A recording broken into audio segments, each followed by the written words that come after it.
तीसरा जो आयाम है वो बच्चों का सबसे प्यारा है, सबका वैसे प्यारा है। हम 100 में से 90% लोग ऐसे होते हैं जिनको म्यूजिक अच्छा लगता है। बहुत कम ऐसे लोग होंगे जिनको म्यूजिक पसंद नहीं। अब जब हम संगीत की बात करते हैं तो उसमें हम 3 कला को जोड़ते हैं, गायन, वादन और नृत्य।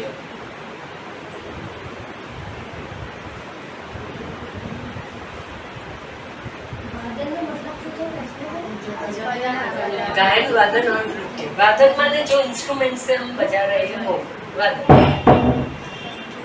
तो गायन, वादन और नृत्य, ये 3 कला जब इकट्ठी होती है तब बनता है म्यूजिक, संगीत। अब हमारे छोटे बच्चों के लिए ये क्यों जरूरी है, गायन, वादन और नृत्य क्यों जरूरी है? स्वाभाविक है कि ऐसा प्रश्न हमें होगा, तो आप बता सकते हो ऐसे मोटा मोटा सोच के कि क्यों है भाई। सबसे पहली बात तो हमने वैसे भी बता दिया आपको, तो क्या आपको क्या लगता है क्यों जरूरी है?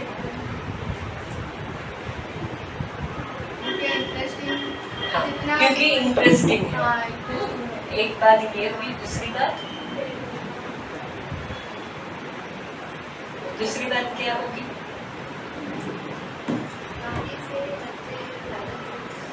गाने में अगर कोई शब्द, जैसे कविता हो गई, बालगीत हो गया, गाने में वो उनको जल्दी से याद हो जाता है। अच्छा, एक दूसरा परसेप्शन है कि जल्दी से याद हो जाता है। और उनके इंटरेस्टिंग होता है ना, तो एक बार उनका इंटरेस्टिंग मन खुश हो गया, फिर दूसरा और पढ़ाई करेंगे ना तो अच्छे से माइंड लगा पाएगा, हमेशा याद हो जाता है। हाँ, पर हमारी तो पढ़ाई ही यही है, हमारी पढ़ाई ही यही है, तो उसमें क्या जाएगा? बढ़ाओ। हमारी तो पढ़ाई ही इसी के माध्यम से, यही पढ़ाई है, ऐसा काम हो गया। ठीक है, और फुल कर दो बस। हेलो, ठीक है। तो सबसे पहले छोटे बच्चों को आनंद मिले ऐसी एक जो प्रवृत्ति है वो है गायन, म्यूजिक। बच्चों को गाने में बहुत मजा आता है, उनका रुचि गायन में रहता है, तो उसके लिए हम क्या कर सकते हैं? तो उनको कुछ गाना सुनाना चाहिए, वो लोग गाए वो करना चाहिए। तो उसके लिए हमारे पास है बाल गीत, फिर जो छोटे छोटे होते हैं राइम्स के जैसे छोटे छोटे होते हैं, वो होता है शायद गुजरात हिंदी में जोड़ा बनाना शो करो।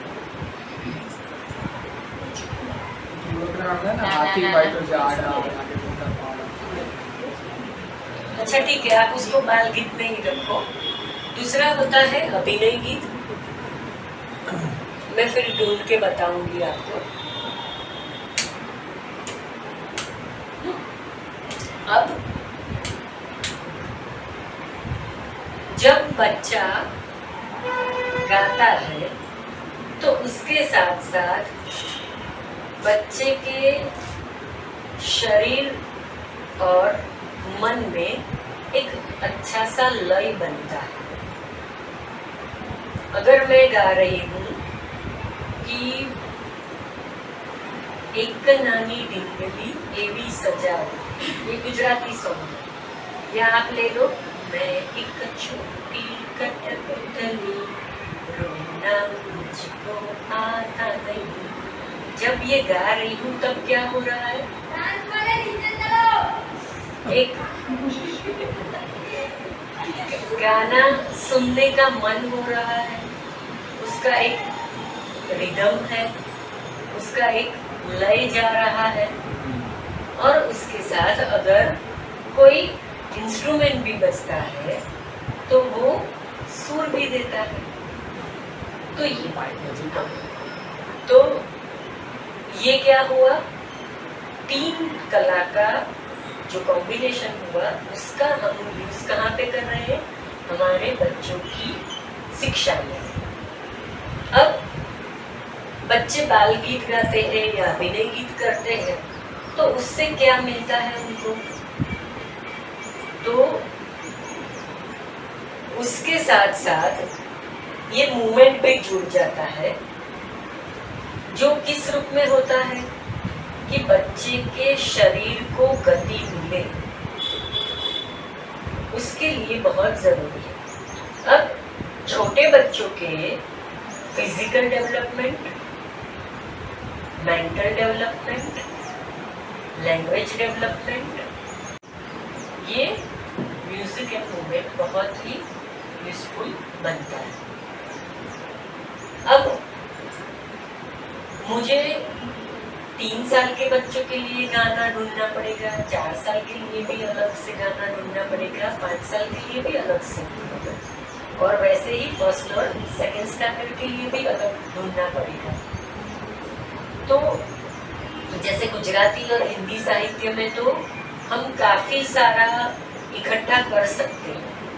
अच्छे अच्छे जो राइटर्स हैं, उन्होंने पोएट है, उन्होंने लिखा हुआ है, तो वो हम इकट्ठा करके बच्चों के सामने परोस सकते हैं। इससे फायदा क्या हुआ, तो ये जो डेवलपमेंट है वो तो उनका चलता जाएगा, उसके साथ साथ बच्चे को जो आनंद मिलता है वो आनंद उसको नया सीखने की एक ऊर्जा भी देता है, तो बच्चे नया नया सीखने लगते हैं। अब इससे बच्चों की कल्पना बढ़ती है, फिर उनका जो शब्द भंडोल है वो भी बढ़ता है। तो ये सारी चीजें तो बहुत जरूरी है क्योंकि बच्चा सीख रहा है। उसके साथ हम क्या जोड़ रहे हैं, वादन भी जोड़ रहे हैं, नृत्य भी जोड़ रहे हैं। तो वो करते करते बच्चा एक कैसे सीखता है, कुछ बातें इमिटेट करके भी सीखता है, माने वो हम जो कर रहे हैं उसको देख देख के करते हैं, यानी उनके ऑब्जर्वेशन स्किल्स को पावरफुल बनाता है। क्योंकि उसको कॉन्सेंट्रेट कहाँ करना पड़ेगा कि मैं जैसा कर रही हूँ वैसा देख के करना है। फिर उसको ऑब्जर्व कर लिया और जब मैं फिर से वो करवाती हूँ तब उसको क्या करना पड़ेगा, वो याद रखना पड़ेगा कि ये लाइन में कौन सी एक्शन की थी। जैसे बच्चे लोग मूवी के गानों पे करते हैं ना, वहाँ पे देखते हैं टीवी पे और फिर उनकी लाइन चलती है उस आधार पे, वैसे ही यहाँ पे वो लोग डांस करते हैं।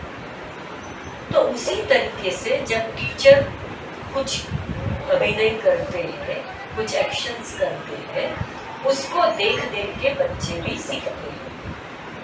अब जब वो सीखने का शुरू करते हैं तब इनमें से कई बच्चे ऐसे भी होते हैं कि वो ऐसा चाहते हैं कि नहीं, हम हमारा खुद का कुछ अभिनय जोड़े, तो वो भी अलाउड है। क्यों अलाउड है, क्योंकि वो उनकी क्रिएटिविटी है। मैंने तो पंछी ऐसे बता दिया और उसको लगता ही नहीं, पंछी मुझे ऐसे नहीं बताना है, मुझे तो ऐसे बताना है, तो वो कर सकता है क्योंकि उसने देखा कि पंछी जब उड़ता है तब ऐसा है, पर जब बैठा है तब तो अलग दिख रहा है, तो मैं क्या करूं। इसके अलावा जैसे गायन में हम क्लासिकल म्यूजिक बोलते हैं, फिर वादन में भी क्लासिकल होता है, वैसे नृत्य में भी क्लासिकल होता है। तो उन लोगों ने बहुत सारी ऐसी एक उनकी अलग लैंग्वेज बनाई है। जैसे 7 सुर है हमारे, सारे गम पधनी सा, तो पधनी सा तो फिर आवर्तन आता है, तो ये सारे गम पधनी से वो कितने राग रागिनी बनाते हैं। वैसे सुर तो अच्छे से कर लेते हैं। वादन में देखो, आप जाकिर हुसैन जी को देखो कि वो तबला बजा रहे हैं, उसमें ताल बजता है, पर उसके अलावा वो राग भी उसमें बजा रहे हैं, तो ये उनकी क्रिएटिविटी हो गई। तो ये सब क्रिएटिविटी के जो बीज है वो कहाँ पे होते हैं? बचपन में बनते जाते हैं। तो हमें उनको ये एक्सपीरियंस या ये एक्सपोजर भी देना है कि ये सब भी हमारे छोटे बच्चों को मिले, जिससे उनको आगे जाके कुछ नया करना है तो वो कर सकते हैं, क्योंकि हमें पता नहीं है कि कौन क्या बनने वाला है, जबकि सब में कुछ न कुछ बनने की संभावनाएं हैं, पर वो अभी हमें पता नहीं है। पर जैसे जैसे हम बच्चों को देखते जाएंगे वैसे वैसे क्या होता जाएगा, उनमें क्या छिपा हुआ है वो हम ढूंढ सकते हैं। और हमारा काम यही है कि कौन से बच्चे में कौन सी एबिलिटी है उसको हम देखें, उसको समझें और उसके हिसाब से उसका एक एनवायरनमेंट हम बना के दें। तो ये सब चीजें ध्यान में रखते हुए हम ये एक और आयाम को जोड़ रहे हैं।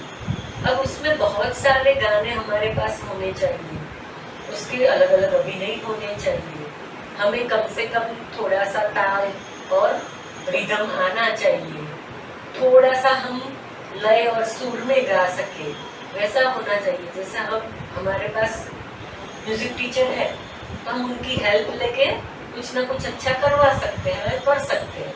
पर जहाँ पर ये नहीं है वहाँ पे किसको करना होता है? शिक्षक को। और वैसे भी हर रोज म्यूजिक के टीचर शायद ही आए, वो एक दिन आएंगे तो उनका लाभ हम एक दिन बच्चों को देंगे, बाकी के दिन हम हैंडल करेंगे।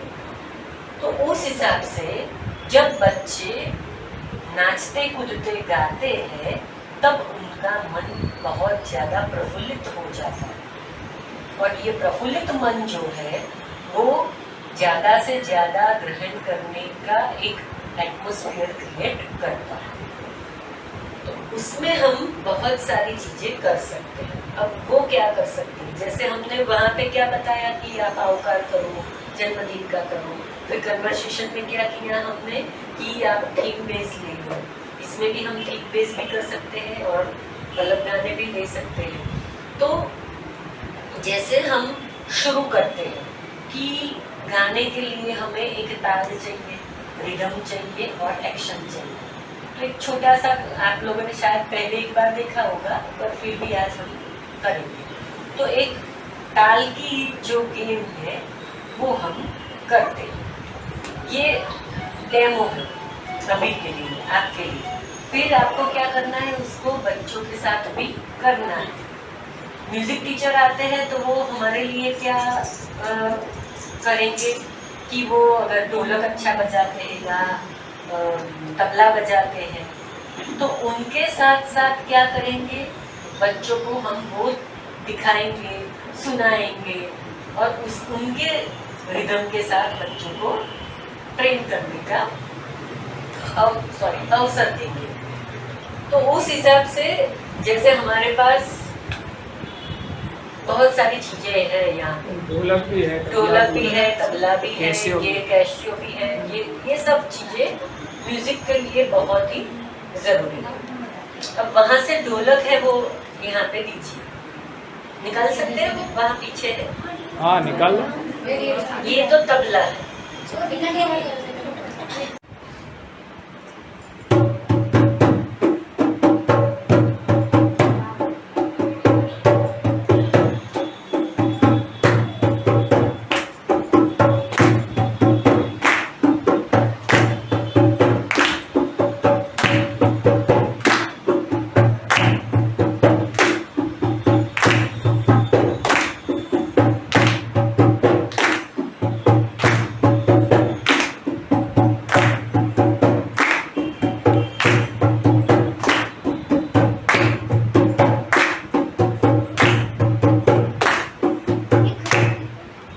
रिदम आ गई हमारी। ऐसे बच्चों को हमें प्रैक्टिस करना कि वो रिदम में आए, ये रिदम उनके जीवन में भी काम आने वाला है। तो ये रिदम एक, अभी दूसरा ताल बजाएंगे।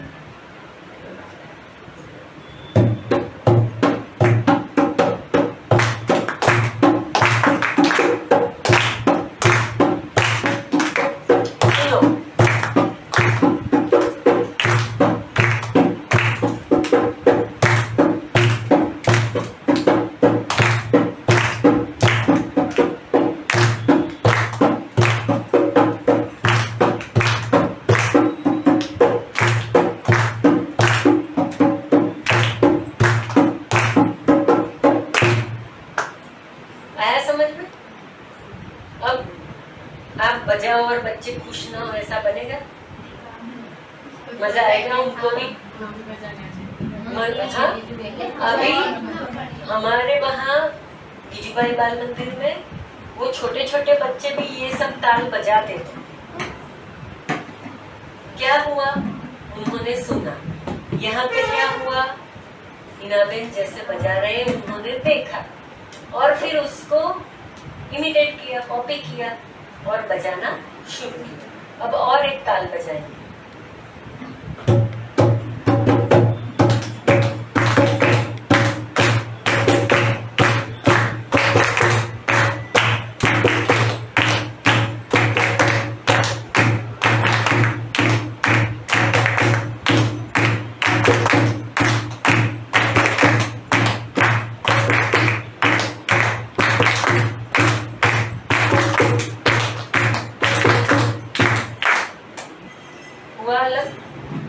मतलब हमने 3 प्रकार से देखे, तीनों में ताली की आवाज, ताली की लय और ताली की गिनती, ये सब में फर्क है।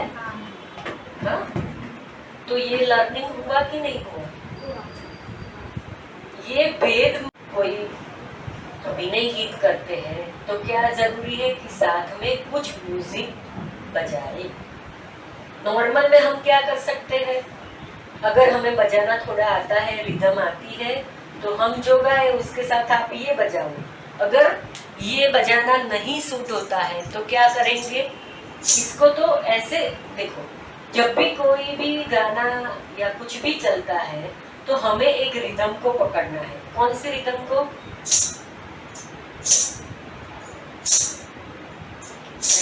एक छोटी कठपुतली, रोना मुझको आता नहीं। मतलब ये क्या कर रहा है आपको? न फास्ट जाओ न धीरे जाओ, रिदम में रहो। तो ऐसे बच्चे क्या करेंगे? उसको रिदम में गाना और सुनना समझ पाए। तो आप बड़े बड़े संगीतकारों को भी देखो जो गाते हैं, बजाते हैं, उनके लिए भी वो आप देखना उनके पैर पे ऐसे ताल देते रहते हैं। क्यों? क्योंकि उनका सुर आगे पीछे ना हो, रिदम चला ना जाए, उसका ध्यान रखने के लिए वो प्रैक्टिस ही है ऐसी कि कहाँ पर कितना वेटेज देना है वो समझ पाए।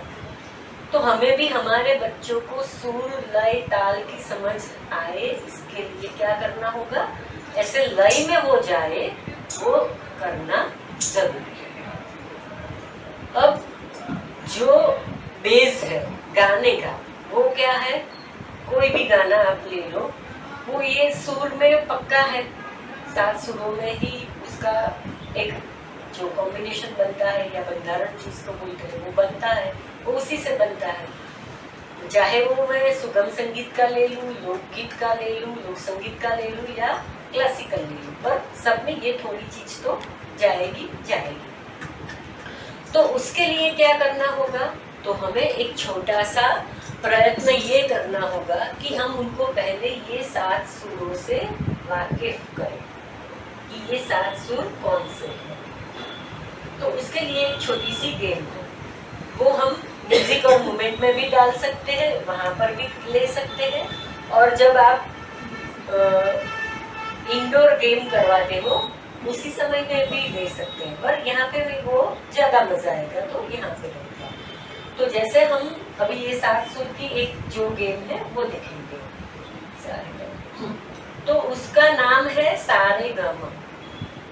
गेम का नाम ही है सारे गामा। अब हमें सारे गामा गा के बच्चों को कोई मोटे बड़े संगीतकार नहीं बनाने, पर उनके कान को तैयार करना है, उनके दिमाग में एक सुर का ज्ञान आए, उसके लिए जो जरूरी है वो हम कर रहे हैं। तो सबसे पहले बैठ जाइए अच्छे से, फिर जैसे जैसे हिनाबेन करते जाएंगे वैसे वैसे हमें भी तैयार। तबला अभी नहीं बजाना है, चलो ऐसा हाथ करो सभी। सा रे गा मा पा धा नी सा सा नी धा मा ग रे सा। अब देखो, जैसे जैसे सुर बढ़ता जा रहा है वैसे वैसे हमारा हाथ भी ऊपर जा रहा है। मतलब वो एक जजमेंट बच्चों को दे रहा है कि सा से रे ऊपर है, रे से ग ऊपर है, ग से म ऊपर है, बढ़ता गया, फिर वैसे वैसे कम होता गया। मतलब सुर ऊपर की तरफ, सुर नीचे की तरफ।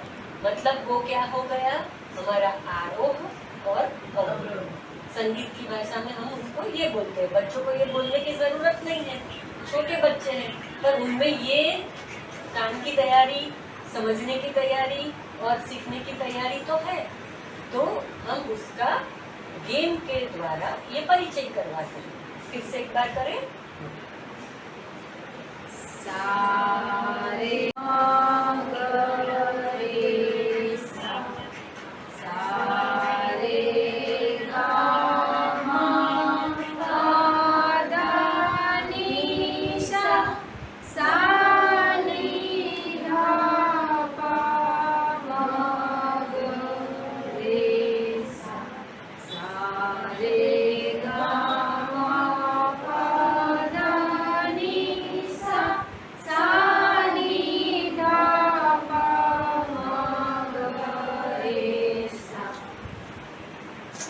और उसके साथ इंस्ट्रूमेंट भी बजेगा, तो कैसे होगा? सा रे गा मा पा धा नी सा सा नी धा पा ग रे सा। हो गया? बच्चों को भी समझ में आ गया? हाँ? अब हमने क्या किया, एक ही लय में रखा। अब उसकी लय बढ़ती है, तो कैसे होता है वो देखो। सा रे गा मा पा धा नी सा सा नी धा पा ग रे सा सा। अच्छा हो रहा है, बहुत अच्छा दिखाते हो।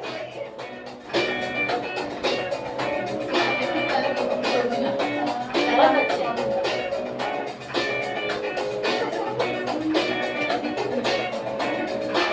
अब जिसको डांस में ज्यादा रुचि है वो तो खिल जाएगा।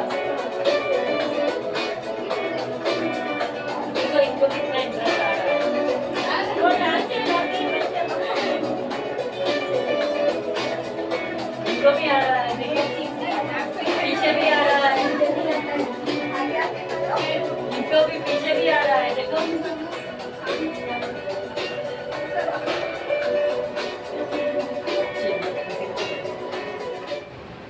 अब ऐसे आपको क्या करना है, थोड़े से म्यूजिक की फ्यूजन बना के रखनी है, और फिर क्या होगा उससे ताल बदल जाएगा।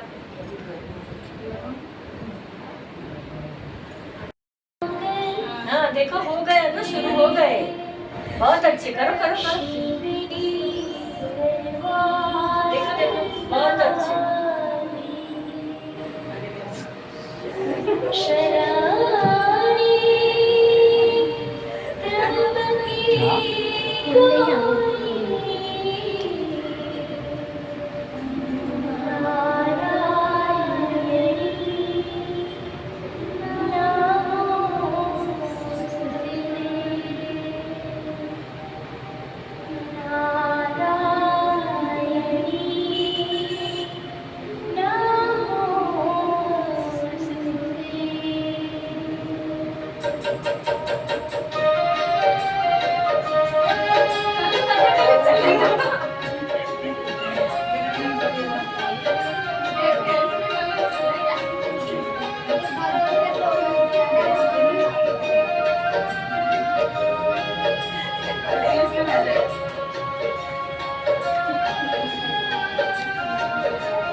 कुछ भी बजता है तो मूवमेंट तो होती। हाँ हाँ, हम ये करना चाहते थे। बच्चों के लिए बच्चों का अलग ढूंढ के रखना होता है, वो करना है। अभी इसमें से निकल गया, नहीं तो वो म्यूजिक बारिश वाला और वो हम बता देते आपको, ठीक है। तो ऐसे हमें म्यूजिक के साथ बच्चों की थिरकन को, उनकी मूवमेंट को देखना है। अब उसके साथ साथ हम क्या कर सकते हैं कि जिन जिन बच्चों को, हाँ बैठ जाओ, जिन जिन बच्चों को जिसमें जिसमें रुचि होती है वो हम नोटिस कर सकते हैं कि किसी को गाने में है, किसी को डांस करने में है, किसी को गाने में और डांस दोनों में है, तो ये सब हमें पता चलता है। अब यहाँ पे हम तो क्या हुए, इतनी सी जगह में एक ही जगह पे कर रहे थे, पर जब उसका फलक बड़ा होगा, वो जगह बड़ी होगी, तो मूवमेंट पूरी आएगी। तो ये जो मूवमेंट आएगी वो उनके physical development, cross motor development के लिए बहुत ज़रूरी बन जाए। तो ऐसे म्यूजिक और मूवमेंट के लिए हमें गायन, वादन और नृत्य तीनों को साथ में जोड़ के या कोई एक चीज को लेके भी हम बच्चों के साथ कुछ न कुछ एक्टिविटी कर सकते हैं। अब बहुत सारे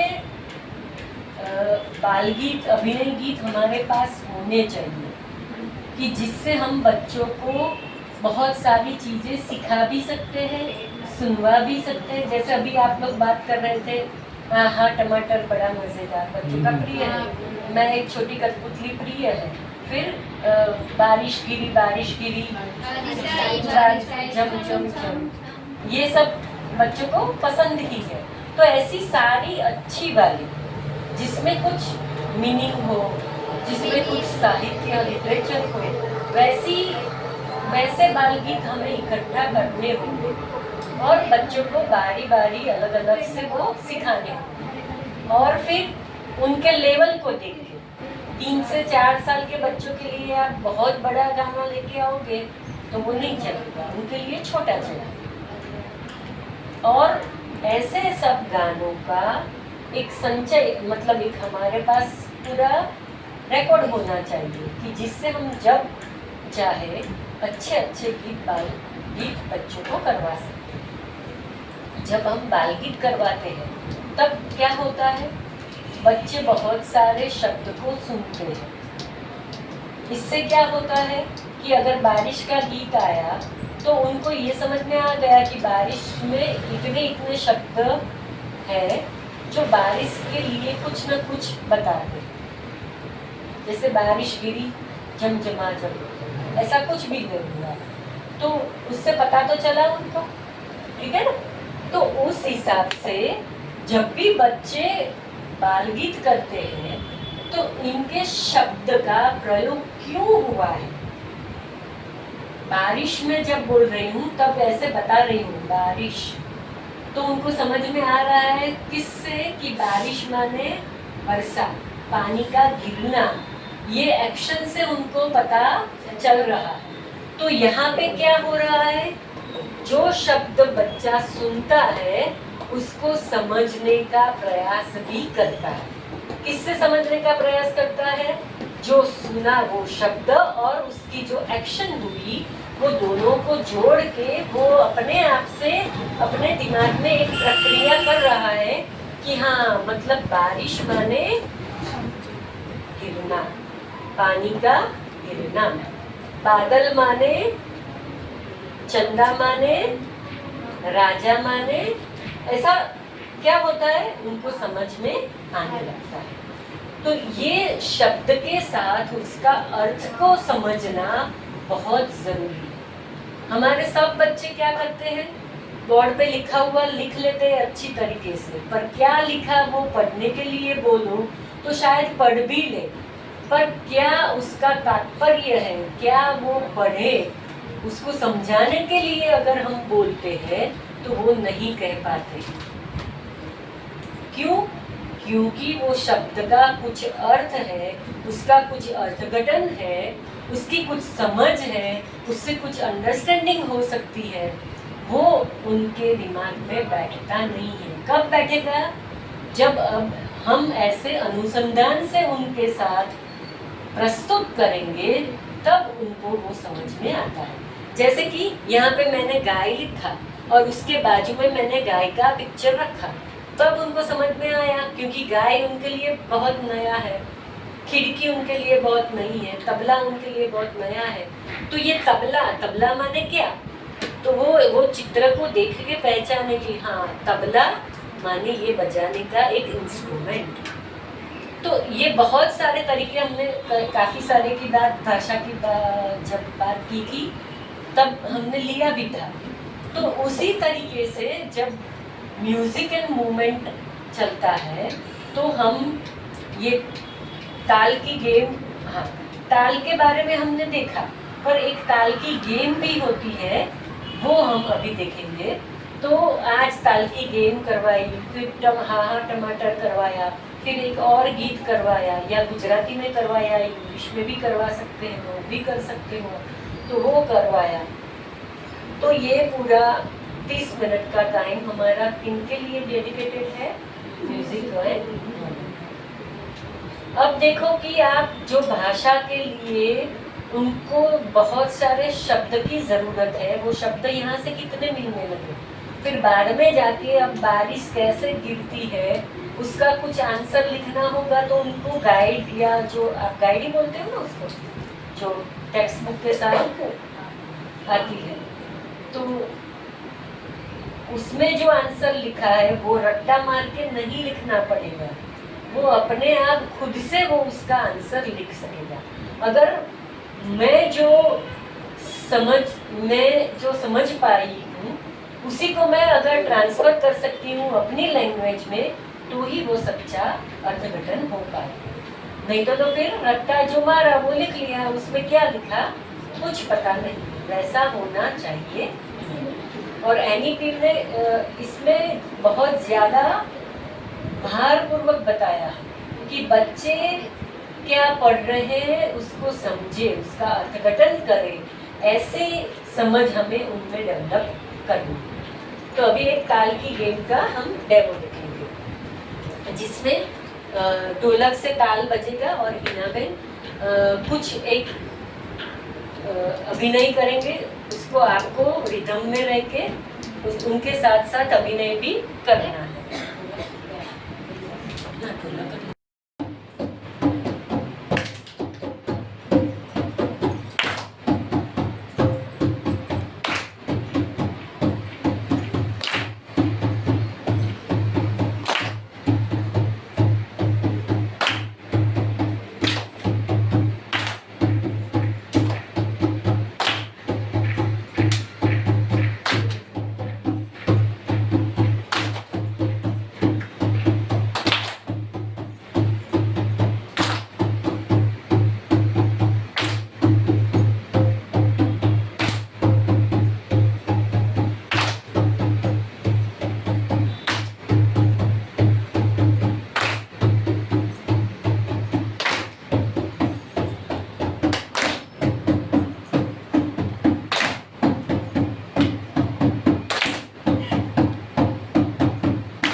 तो ऐसे क्या करना है हमें, ताल की गेम करवानी। इसमें हमने 2-3 कंसेप्ट इकट्ठा लिए, आपको हर एक को अलग अलग करना है।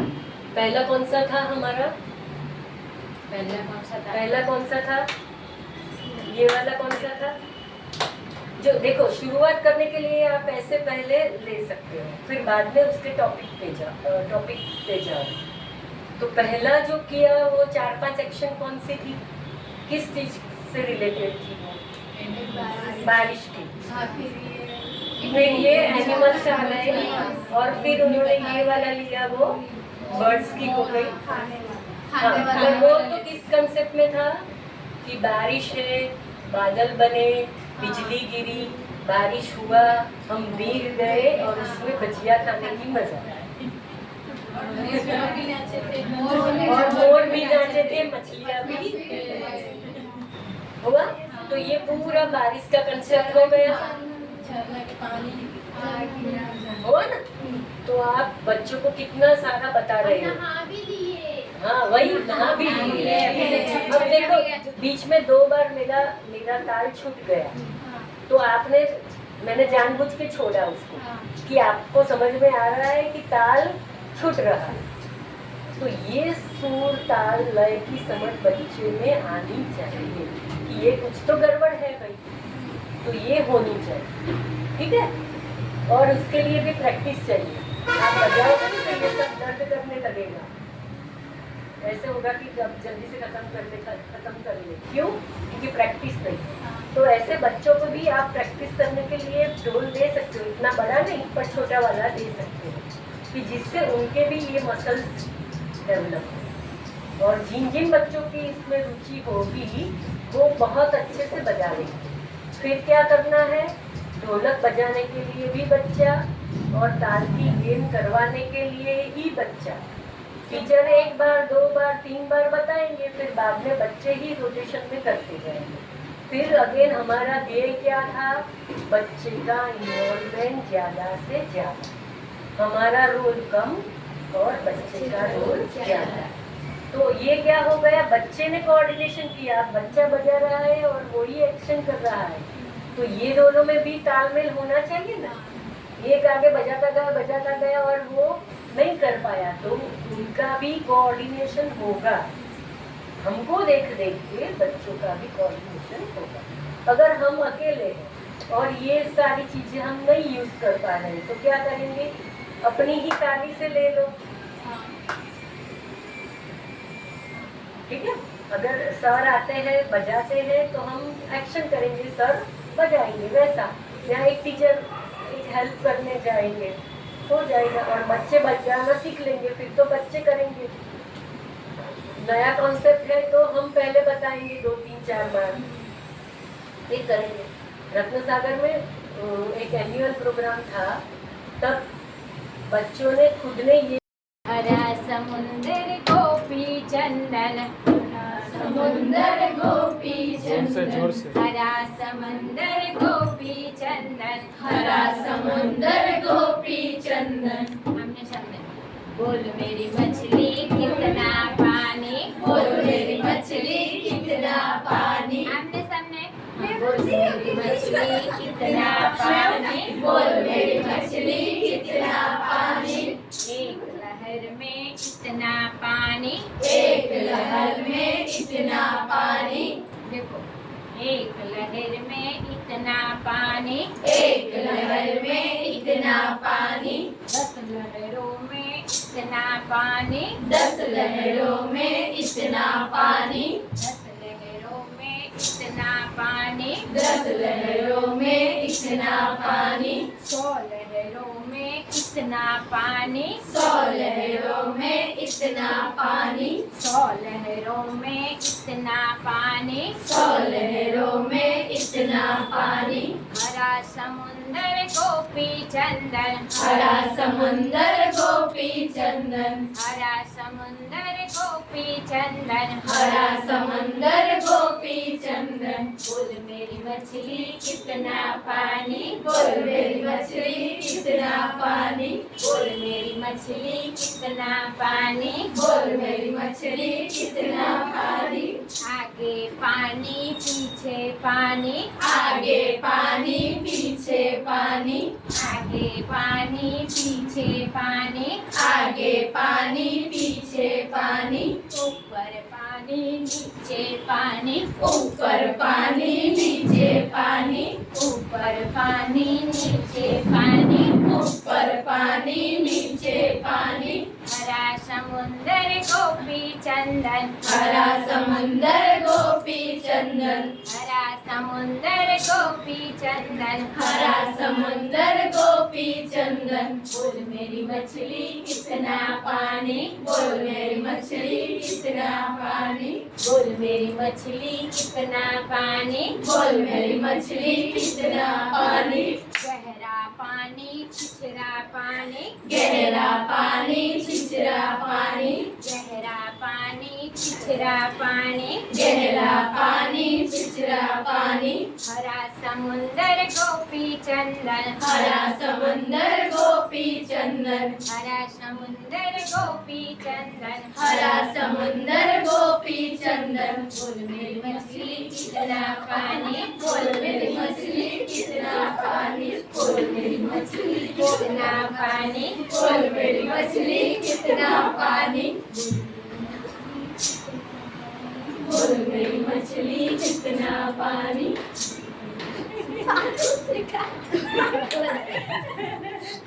आएगा और कंसेप्ट क्या क्या कवर हुए? हरा समंदर गोपी चंद्र, बोल बोल मेरी मछली कितना पानी, तो पहले कितना हुआ? एक लहर, लहर, दो लहर, सौ लहर। मतलब गिनती बढ़ती जाती है, वैसे पानी भी बढ़ता जा रहा है। फिर क्या बताया? आगे पानी पीछे पानी, ऊपर पानी नीचे पानी। तो ये कौन बात कर रहा है? देखो ये कौन बात कर रहा है? गीत को समझो, तो कौन बात कर रहा है? मछली से तो हम बात कर रहे हैं ना।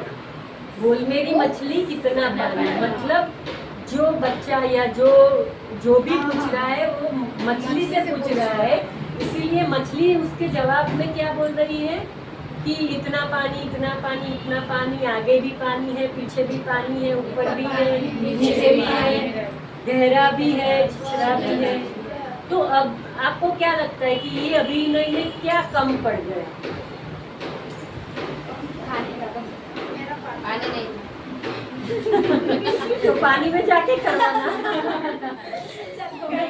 मछली का अभिनय भी हमने नहीं डाला। बोल मेरी मछली कितना पानी, बोल मेरी मछली कितना पानी। तो ये सब हमें ध्यान में रखना है। हमने अभी जानबूझ के नहीं डाला, तभी तो हम पूछ सकते थे ना आपको, नहीं तो आपको पता ही चल जाता। तो ऐसे बहुत सारी, देखो आप इसमें कितना थिंकिंग चल रहा है, लॉजिक चल रहा है कि समुंदर है, पानी उसमें कितना ज़्यादा होता है, एक लहर आती है तो वो कितना लाती है, दूर से देखो कि आ रहा है पानी तो कितना पानी आता है। तो पूरी कंसेप्ट की जो बात है वो हम इसमें डालते हैं, मतलब बता सकते हैं। तो जब भी हम गीत पसंद करते हैं तो ये भी ध्यान में रखते हैं कि हाँ इससे कुछ बच्चे को मिल रहा है। वैसे भी कई गीत है जिसमें कुछ नहीं है, सिर्फ लय और प्रास है।